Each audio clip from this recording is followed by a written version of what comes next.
سلام دوستان، امیدوارم حالتون خوب باشه. به دومین قسمت از راه اندازی آکواریوم خوش اومدین. اولین نکته‌ای که میخوام بهتون بگم اینه که خودتون حتما تحقیق کنین که چه ماهی میخواین، چه آکواریومی میخواین، چیا نیازه. چون زمانی که پاتون رو حالا تو آکواریوم فروشی اینا بذارین، هم انقدر تنوع ماهیاش زیاده، گول میخورین و میخرین و اینا، هم و فروشنده میخواد کالاشو بفروشه، شاید یه سری چیزا رو اضافه تر بخرید. خب این آکواریومی که الان من دارم گفتم 24-5 لیتریه که حالا من 20 لیتر اینا توش آب ریختم.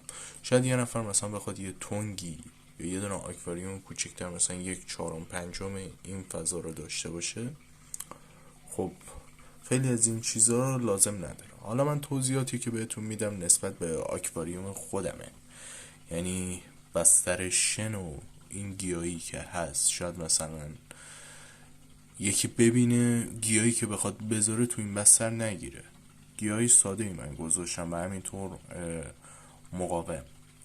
خب بعد از اینکه حالا آکواریومتون رو خریدین و وسایلی که میخواستین رو خریدین، حتما اول خود آکواریوم رو بشورید.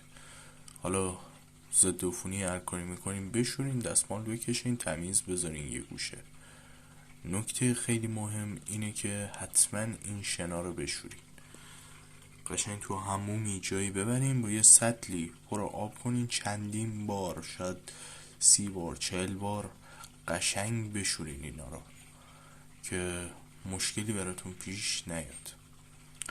نکته بعدی که میخواستم بهتون بگم اینه که از این فیلترها کمتر حالا استفاده کنید. حالا اونطور که من شنیدم میگن که اینا زیاد جالب نیست، هنگان اینا خیلی بهتره. حتما هم یه دونه دماسنج تهیه کنی. حالا جیوهی هاش و اینا شنیدم بهترم، ولی خب این چسبیام آنچنان قیمتی ندارن. بعد از اینکه حالا شن و اینا هم شستین، کف بریزین قشنگ، بعدش آب بریزیم و بعدش گیاهاتون رو بکنیم.